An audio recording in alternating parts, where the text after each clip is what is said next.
What's up everyone, welcome to Detox Proxy. I'm just rolling into a new recreation site I haven't been to before. Kind of gonna do an overnighter just to get out of the house, break things up because it's so cloudy and rainy back home. Here we are at the Enso recreation site. The road coming in from the south is pretty rough, I gotta say. Like, there's some parts you just would not want to drive in. And the road coming from the north is a little longer. I don't know if it's any smoother or not. Looks like a little trail leading down to the river. And it looks like we're the only ones here. Perfect. There's a site there. Kind of a site there. And kind of like a double site here maybe. There's supposed to be 6 total. So I just kind of pulled in at the end site there. I think that's the one we're going to end up taking. I've actually had 2 quads come up from the water here and drive through the recreation site already. But I figure first things first, we'll just do a quick walkthrough, check out all the actual camp spots, maybe walk down to the water, check out that, and then figure out where I'm setting up. So the signboard is just up around the corner there. The first campsite's right here. I decided to drive down into this site by going all the way down into Kitimat and then coming up on a service road from Kitimat, as opposed to coming in off the highway, kind of in between Terrace and Kitimat. This is the first site. It's a fairly large site. I mean, you could fit a few people in here if you really wanted to. Kind of has like a little trail system going over to the outhouse over there. I don't know if there's a trail that goes down to the water, but likely you could get down there some way. The next site on the right here is pretty small. It's treed in, fairly private, and definitely a lot cooler with all the shade. Has its own little fire ring with stones, picnic table. And then somewhat across from that campsite, you got the John over here. And then this end of the rec site actually opens up and has like a little loop. Starting with another smaller shady spot over here on the right. Picnic table, the fire pit. And then next to that site is a very small pull-off kind of site. I mean, doesn't really even have a fire pit. The picnic table there. You could set up in here though if you needed to. And then down here at the end where I've parked, I guess they count this as 2 sites because there is 2 picnic tables. Plenty of room in the corner here, and it's a fairly level area, fire pit. And this one over here, it's not very level, just the picnic table. There's no fire pit, I guess you're supposed to share. And actually there's a little trail right here leading down to the water. And it's likely to get a little noisy because the river is moving pretty good. This is the Wadeen River.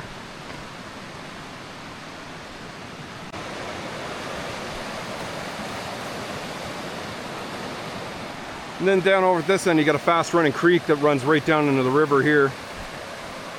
And then there's a second trail here, which I guess the quads have been normally using.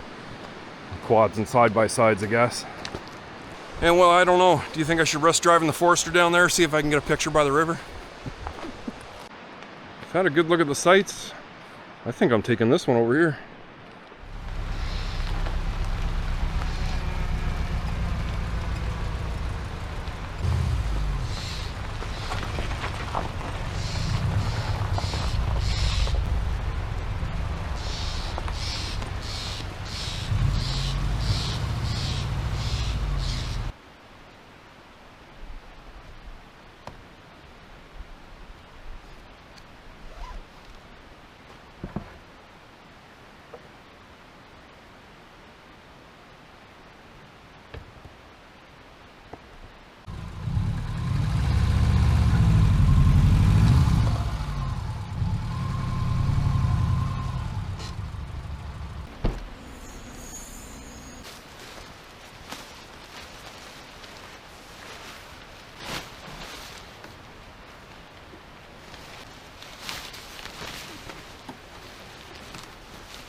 Now it's taken me quite a while to get camp all set up, but I decided to put the tarp up because it is supposed to rain tomorrow and I don't want to wake up to rain and then not be able to make breakfast. So I've got my stove all out and the cooler's out, and I got a ton of firewood. I rounded up all the firewood that was around here and I got some of my own. And believe it or not, we're already into the late afternoon and I'll probably be making dinner in another hour, hour and a half or so. The weather was certainly one of the factors of deciding to come out here today, because we're at like the climax of the Perseid meteor shower, and I caught a little bit of it last year. It was pretty amazing. So coming out here tonight, I should be able to look up, clear skies, and get to see some meteors. And because I also have a little bit of time off from work, it was easier to come out here midweek when I knew that no one else would be here. And I have this whole spot to myself probably tonight. Don't jinx it. And that way, if I want to get more down into the clearing here and kind of sit at one of the other tables to kind of look up at the sky, I can do that.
Just down from the recreation site a little bit, there's a bridge that's covering the creek running into the river just down over there. But I just started to notice how clear this water was. And when I started looking really close, those are all salmon.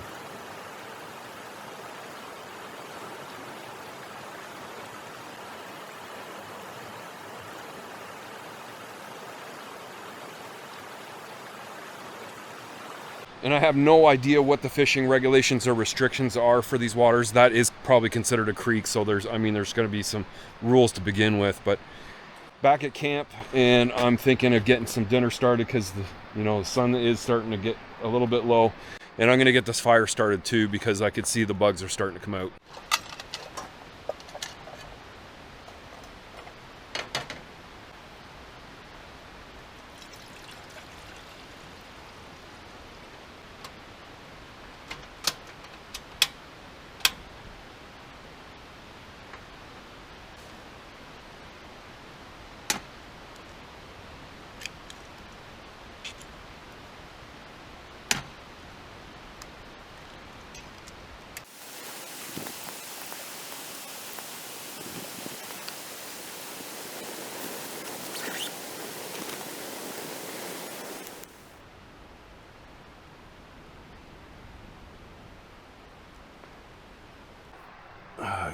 Get so much smoke in my eyes. Got dinner already, some ramen. I get that smoker going. And then actually someone pulled in here, an older guy with cross-track wilderness sitting over there. Anyways, dinner time. Well, I've got my belly all filled up. The old guy, he kind of passed through and waved, and then I realized what he was up to. He's actually getting cans. He's coming through the recreation site looking for cans, because I heard him actually throw a couple in his vehicle, and he was walking around with like a satchel. Got a really good bed of coals, and everything seems to be lighting up really well, so it shouldn't be too much longer before I throw that big chunk of birch in there. And well, this is what I'm up to for the rest of the evening until nightfall comes. The sun's pretty much still setting over on the horizon there, and it won't be too much longer before it starts to get a little dark out. So I've just got a flashlight magnetized to the side of the Forester, and it's got like a single LED that you can light on the end of it just to give me a little bit of light.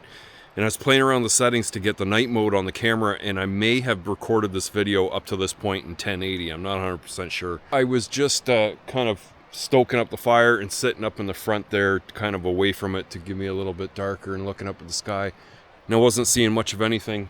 And then as I walked back through underneath the tarp and I kind of looked up, I saw my first meteor go flying past, and it had like, I don't know, the streamer on it filled almost the entire sky. So I'm going to take the chair and kind of set it up away from the fire, make sure the fire's going pretty good, which it is.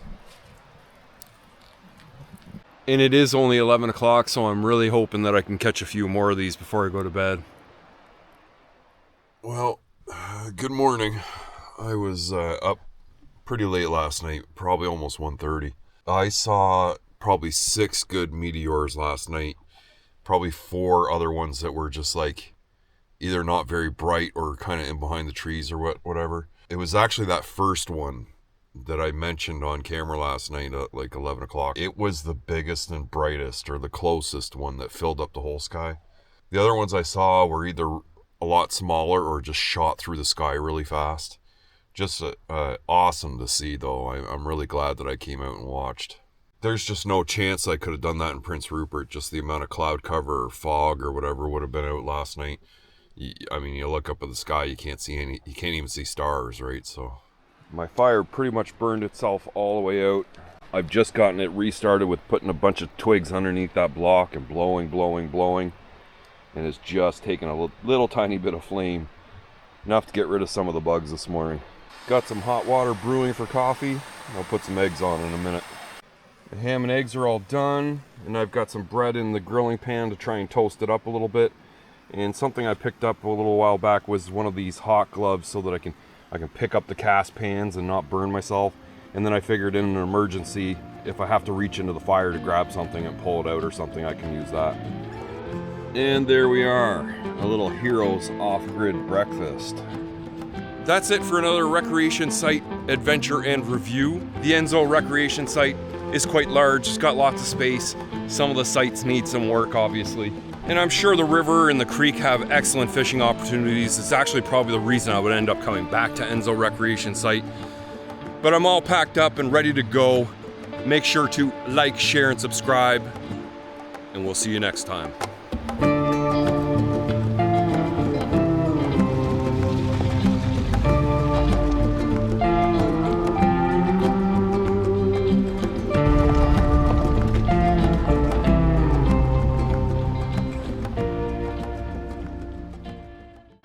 As soon as I sit down, the fucking horseflies come. Oh, I don't want to be doing that.